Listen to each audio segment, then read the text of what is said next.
Hi,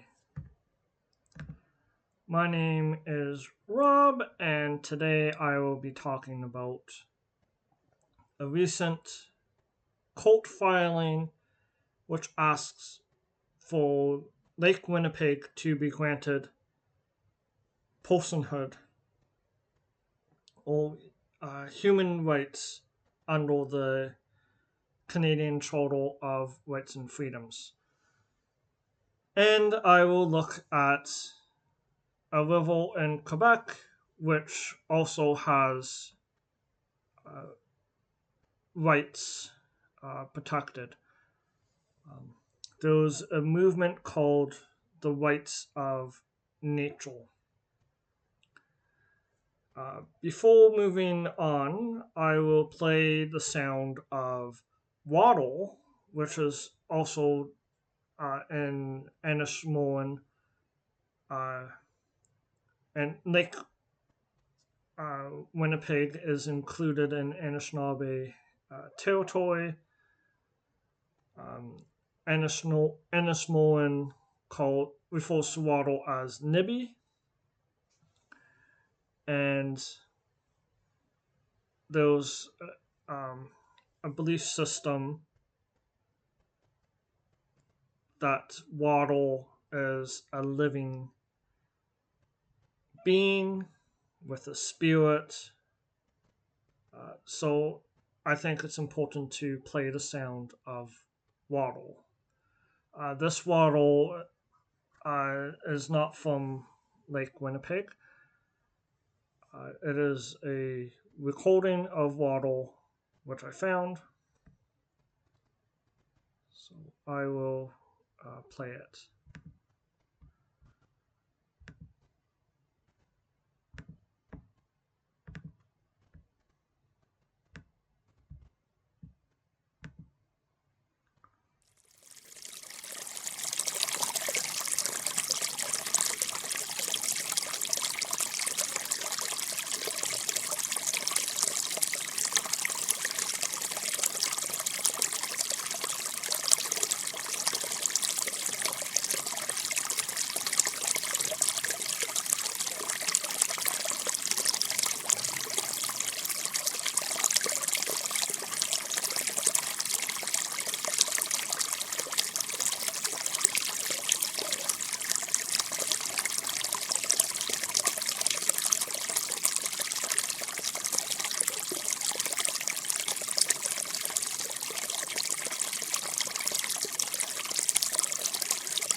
As you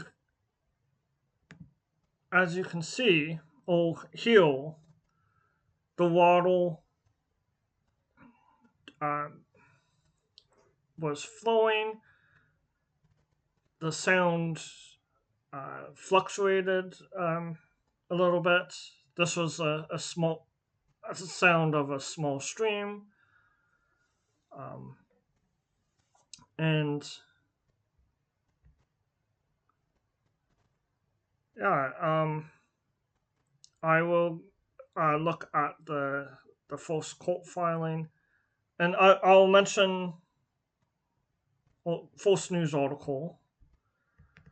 I'll also mention that there's a global movement to give rights to of nature um, to the natural environment.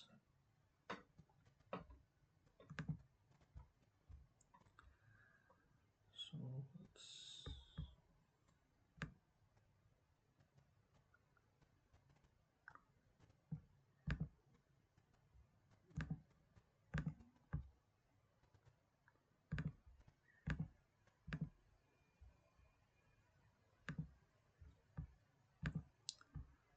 So there's the article called SCO seeking total rights for Lake Winnipeg in suit against province, Manitoba Hydro. In APTN News by Sierra Bettens, September 19th, 2024.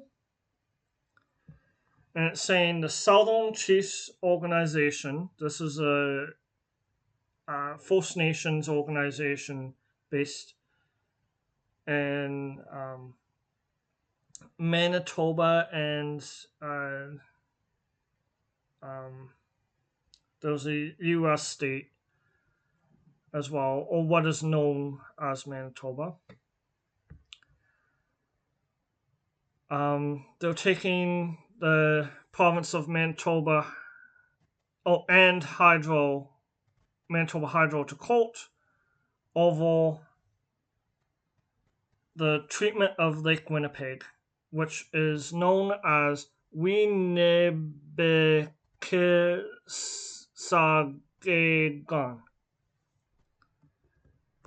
And this is an indigenous term specific to what is known as Lake Winnipeg. And Winnipesaukee, this is a quote from the Grand Chief Jerry Daniels, has unselfishly kept people, animals, and fish alive for thousands of years. Now she is dying as Manitoba Hydro profits. Now, Waddle is connected to giving birth because of the fluids in the mother. I'm not Ennis Mullen. I don't know a significant amount about the traditions of Ennis Mullen people, but this is one thing that I know from when I went to university. Lake Winnipeg, this is another quote, provides me with substance, income, spiritual connection, and pleasure. Sadly, I can see her dying from my home and from my boat, said Elder Emily Stagg. And I see algae, including brown algae, which is the worst color. When that algae moves in, fish and other species can't survive anymore because there's no more life. And then says, a report from Clean Environment Commission more than a decade ago.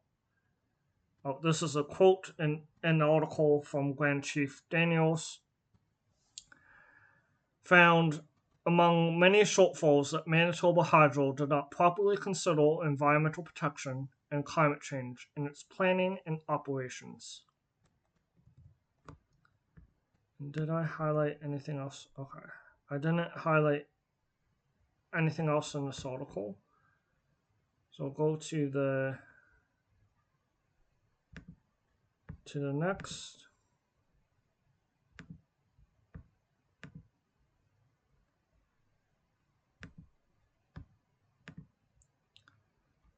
So this is a statement on the Southern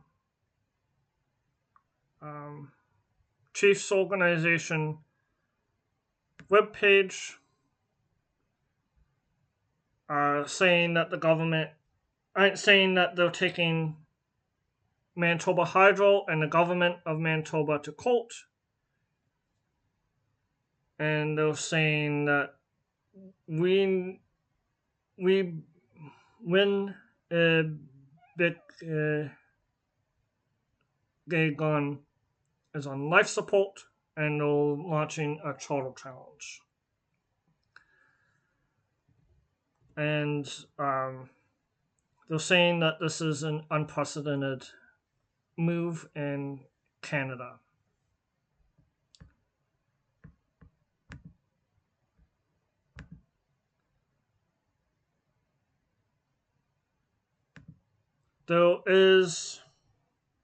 This is the court filing between Mary May Tawashig, Robert May Washing, and Emily Stagg, Taylor Galvin, and the Southern Chiefs Organization. Between them and the government of Manitoba and Manitoba Hydro. The government of Manitoba and Manitoba Hydro are the defendants.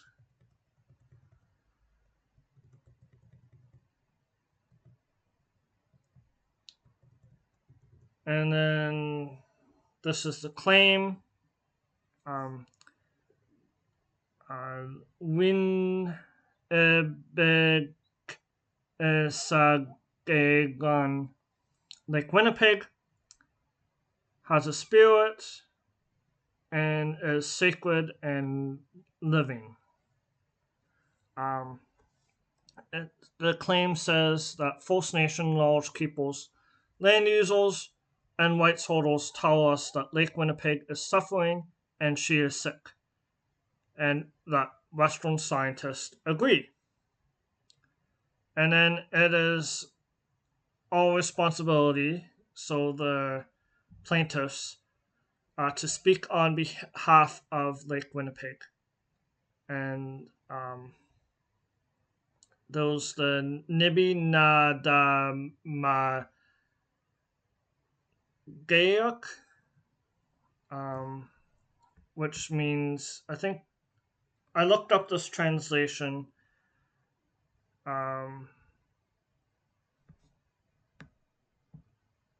Those who speak for the wattle. It doesn't have that translation. I thought it did. But they'll wattle defenders.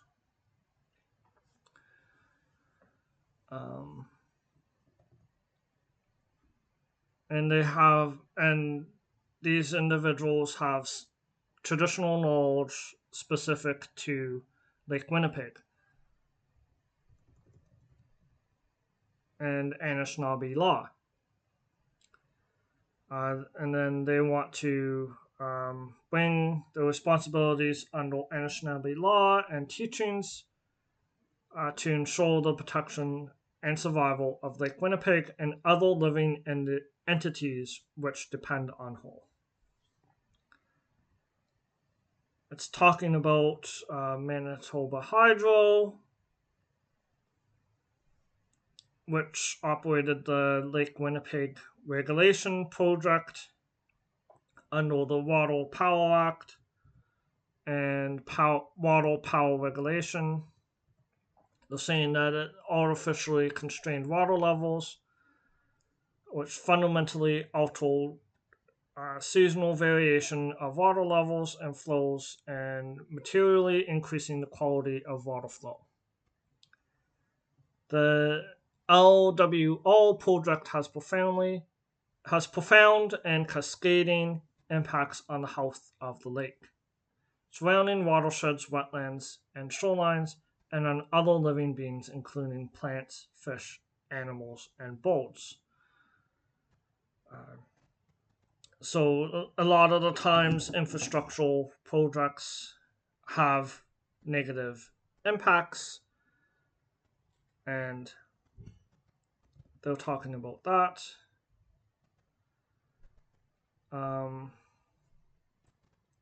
They're saying that the project resulted in severe and prolonged impacts on physical and psychological and spiritual health and well-being of the Anishinaabe of the Lake Winnipeg Basin.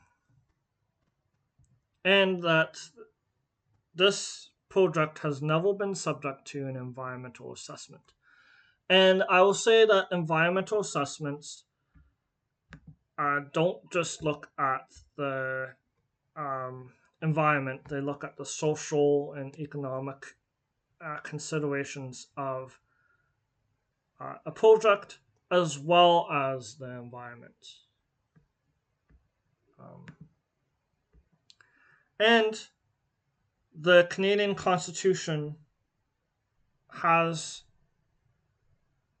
obligations towards First Nations in Section 35.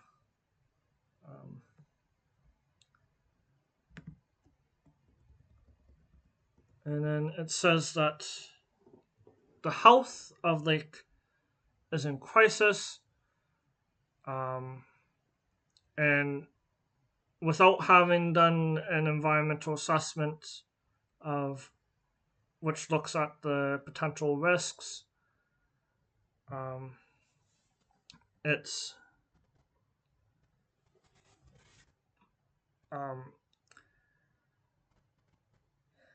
the project, it isn't good because they didn't look at the potential risks and potential alternatives to the project, or the social, economic, or environmental considerations. Environmental assessments should be done before going ahead with a project. And then they're saying that there's a renewal application, and it should have a public process informed by First Nations traditional and cultural knowledge, and meaningfully considers existing and future impacts of the LWO project on the health of the lake and the surrounding area. So this is the relief that the plaintiffs are seeking. One, a declaration that Lake Winnipeg holds the right of life, liberty, and security of the person, which are protected under Section 7 of the Canadian Charter of Rights and Freedoms. The declaration under Section 24.1 of the Charter,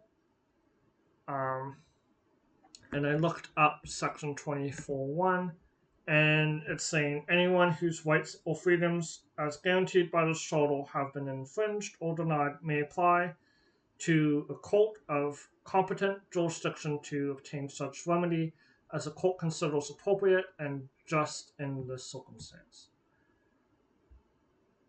So that is that.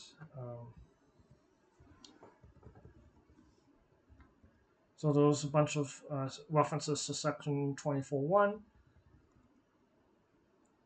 And then they're wanting a public hearing under Section 46 of the Water Power Regulations to determine whether the renewal application is in the best interest. A declaration that Lake Winnipeg, as represented by Nibi Na Damadayak, has the right to participate in any proceedings relating to the renewal application.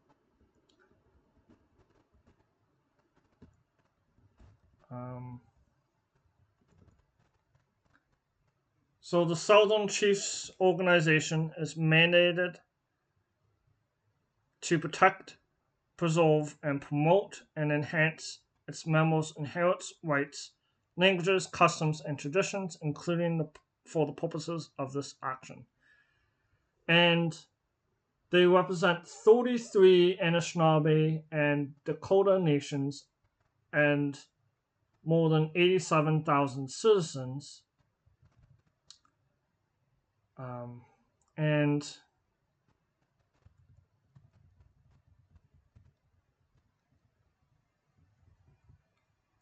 some of those nations all in the basin of Lake Winnipeg.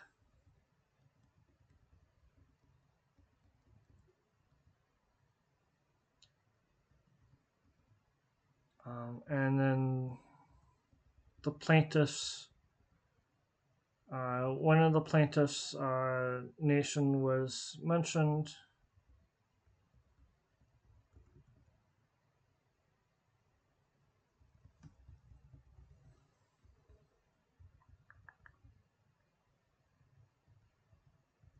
And it's saying that the plaintiffs Mary and Robert May Singh or Anishinaabe elders and knowledge keepers who are versed in sacred Anishinaabe Nibi, which is Wattle, teachings, ceremonies, and law.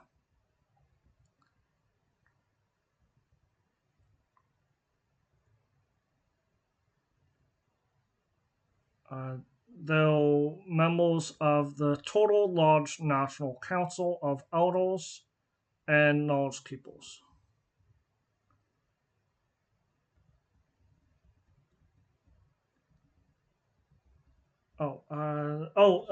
Emily Stagg is a member of the Dolphin River First Nation. So there's a specific First Nation mentioned.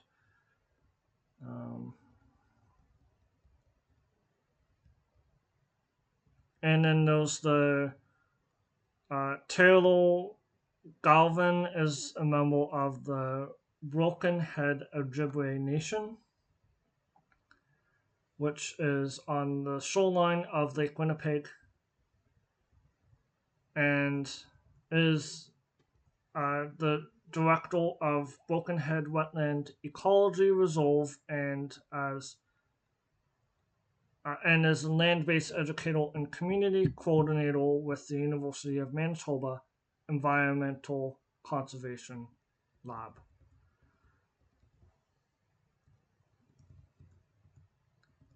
And then they're bringing the action because the lake is unable to speak on her own behalf for the purposes of this action or to otherwise protect her interests in respect to the licensing and commercial use of the LWR project. And the plaintiffs individually and collectively have demonstrated a serious and genuine interest in the subject matter of this action. The action raises serious justiciable issue. The plaintiffs have the support of counsel with expertise, resources, and commitment to bring the action forward, and it is unreasonable to expect that other individuals or similar coalitions will bring an equivalent action at this time. And then there's a quote from Taylor Galvin: Winnipeg Gun is our greatest teacher. We are part of her, and she is part of us. We must listen to her as she carries a spirit and teachings. Sadly, her spirit and health are slowly dissipating. I mentioned earlier those 9 Southern Chiefs Organization member nations on the shores of Lake Winnipeg. And additional 6 are located in nearby tributaries. And then the wetlands of Lake Winnipeg are central to health and well-being. Lake Winnipeg has 4 more wetlands per kilometers. This is paragraph 41. Of shoreline than the Laurentian Great Lakes, the Nitibo Marsh at the south end of Lake Winnipeg is the largest coastal wetland in North America. And Wetlands are good at providing habitat, uh, sequestration of carbon and nutrients, reducing flooding, and all sorts of items. Oh, it says in paragraph 42, nutrient, yeah, sequestration of nutrients, carbon, flood storage, sediment traps, shoreline erosion, buffers, habitat for plants, fish, staging waterfowls, and hotspots for diversity. The wetlands are crucial for the exercise of First Nations inherent and treaty rights and for activities such as hunting, fishing, medicine packing, boating, birdwatching, and ecotourism. And then those are information on the LWR project.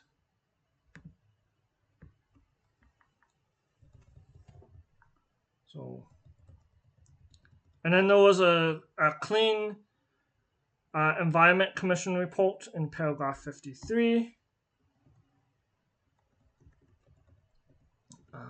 It talks about how 34 years after the project began, Manitoba Hydro applied for a final license under the Water Power Act and Water Power Regulation.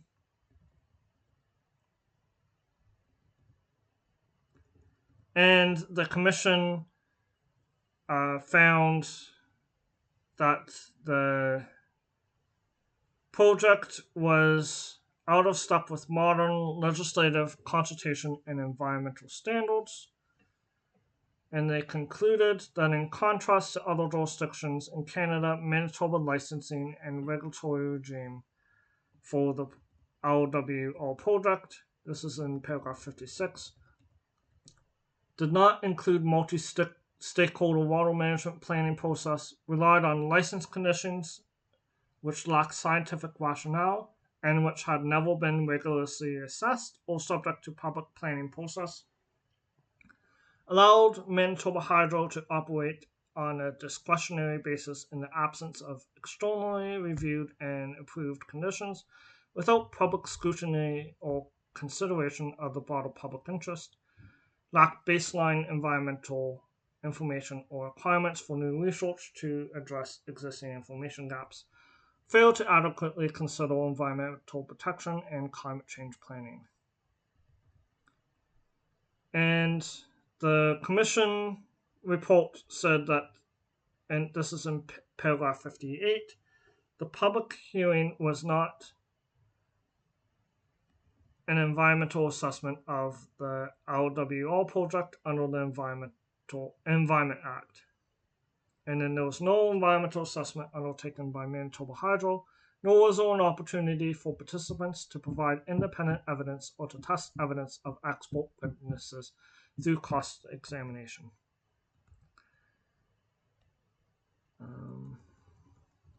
And then those quotes about like the health of Lake Winnipeg. Emily Stagg says, Lake Winnipeg provides me with a substance, income, spiritual connection, and pleasure. Sadly, I can see her dying from my home and from my boat. I see algae, including brown algae, which is the worst color. When that algae moves in, fish and other species can't survive anymore because there's no more life. And Taylor Galvin says, Winnipeg sa gun is the life source and veins of Mother Earth she is holding, because everything is interconnected.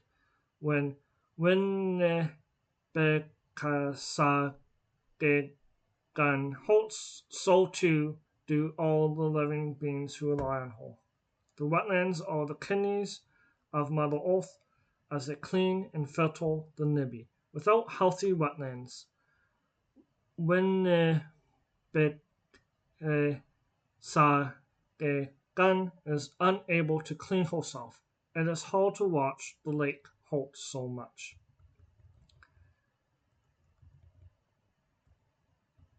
And then there's additional evidence. Um, those mention of food insecurity, foods and traditional medicines such as wheat, bulrush, cattail, sturgeon, and wild rice are becoming harder to access. And I will mention that traditional knowledge is um, specific to a geographic area. Um, and then it says in paragraph 72, algae blooms and E. coli levels have increased throughout the lake, as well as the presence of harmful invasive species such as zebra mussels and spiny water fleas.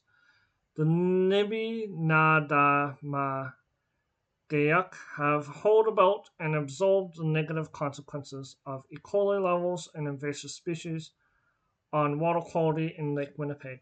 In Ennismowen, the Nibinadamagaiak refer to water in Lake Winnipeg as Muwakamin. The water is full of feces, is a translation in brackets. Or Winagamin. The water is polluted, dirty, and full of garbage, which is the translation provided in brackets. And in paragraph 74, they're saying that they cannot rely on traditional knowledge and teachings about water patterns to keep them safe when they go out on the lake to fish or carry out other cultural practices. And changes in the natural flow have interfered with the relationship between Nibinadamagaiak and the lake, and have interfered with the people's identity as Anishinaabe. And then they're saying that it's supported by Western science, and that there's a decline in wetlands, and there's a decline in muskrat. And then I think... Oh, okay. So paragraph 88, under section 7 of the Charter, everyone has the right to life, liberty, and security of the person, and the right not to be deprived thereof, except in accordance with the principles of fundamental justice. Lake Winnipeg is a living entity with her own spirit, and is at risk of death. And paragraph 91 says Lake Winnipeg is entitled to presumptive membership in the class of everyone who is entitled to benefit from the protection set out in Section 7 of the Charter.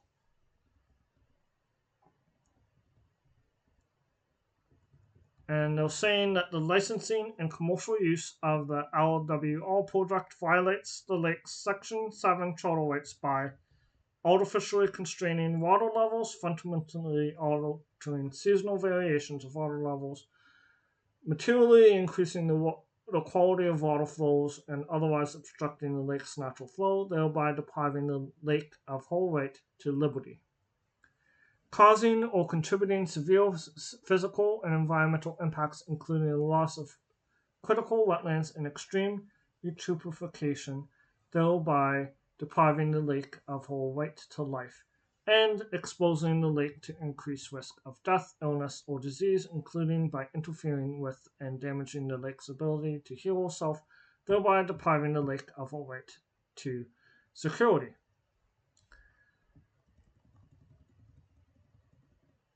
And I think that's all that I highlighted in this court filing. And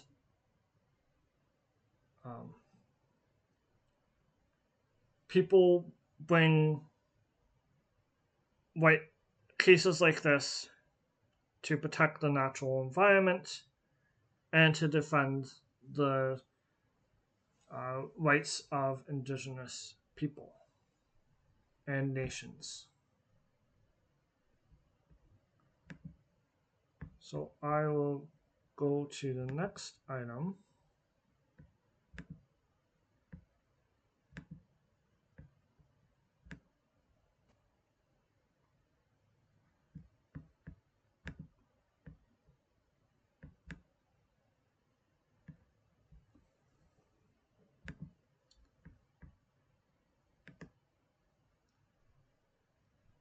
So there is another river. This is in Quebec. There's an article called "This Pristine Canadian River Has Legal Personhood: A New Approach to Conserving Nature." And the article is by Elizabeth Bennell, and it's known as Mitsikau Shipu by the Innu, the first people in the traditional lands that surround it. There was a film called I Am Magpie River, and it's a documentary on the nature of things.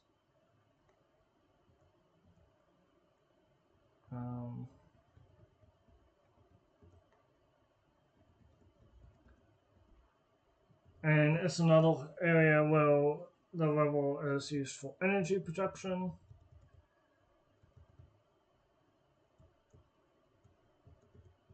And they are the Innu Council of Ekanitshit and the regional municipality of Mingang passed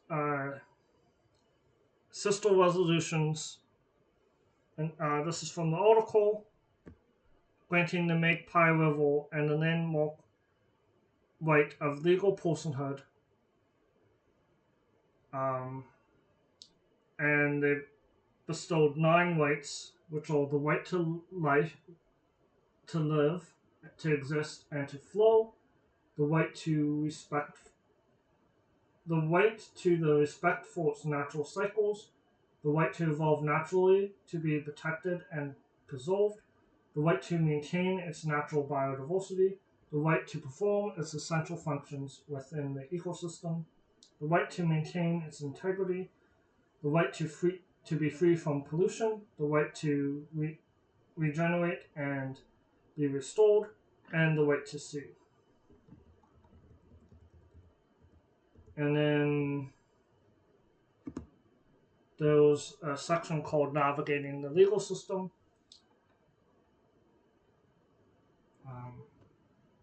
And then, although the title of personhood is a unique way of approaching conservation, it can draw questions about how the Magpie will manage the intricacies of the legal system.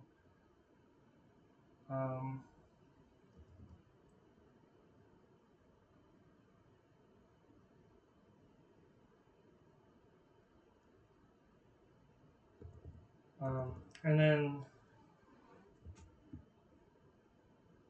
there's a quote: "The river doesn't commit intentional damage, therefore it cannot be sued if there was flooding."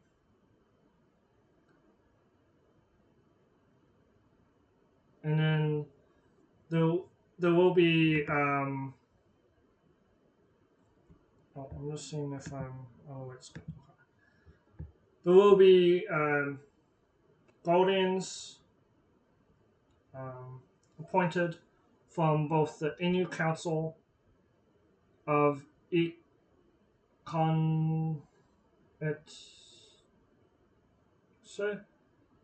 and the Municipal Council of Mingang to advocate for the river and represent it in court.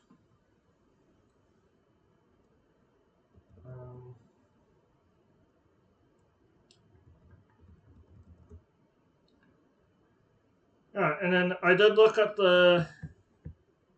um, the the what do you call it?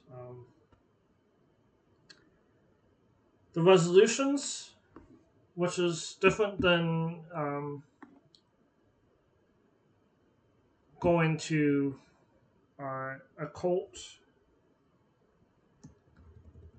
Um, and this is translated by Google.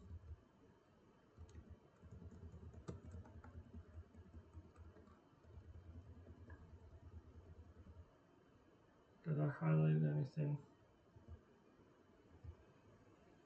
I don't know if I highlighted anything. Oh, yeah, I just said what the article said. Um,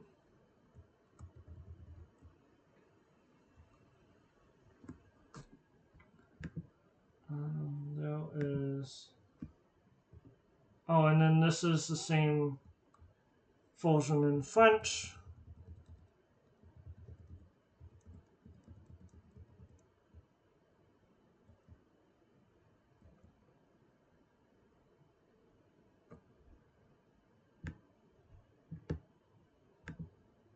And then I found um, the another decision, another resolution made by the Council de Inu de Ekanouche. Um, it's in French. They're saying it's an international place to enjoy nature, destination of tourism and ecotourism, rafting, and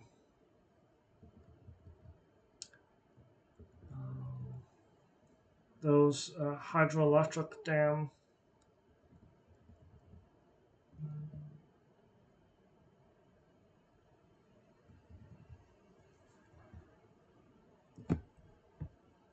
I don't think I highlighted anything else, but I know that Atandu Ki means well as.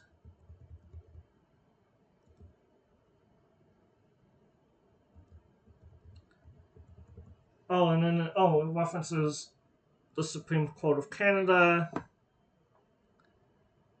Um,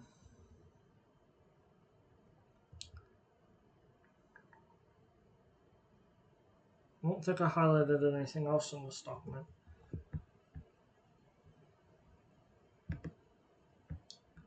But,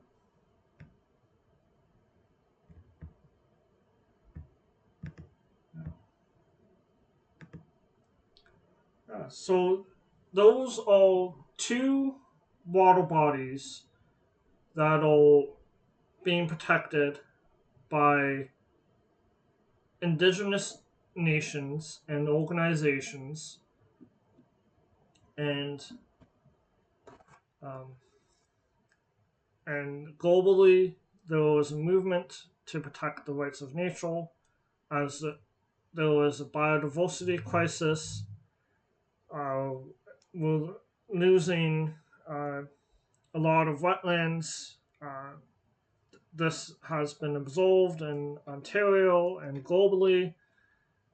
Uh, there's been different reports about it. Um, and it is known that when indigenous people and nations have control over conservation, that there's a tendency for more land to be um, protected, but in a way that doesn't restrict values um, that indigenous peoples and nations hold. And each nation is different. Um, yeah, so I hope that um, that more work is done to protect the natural environment from degradation and to sustain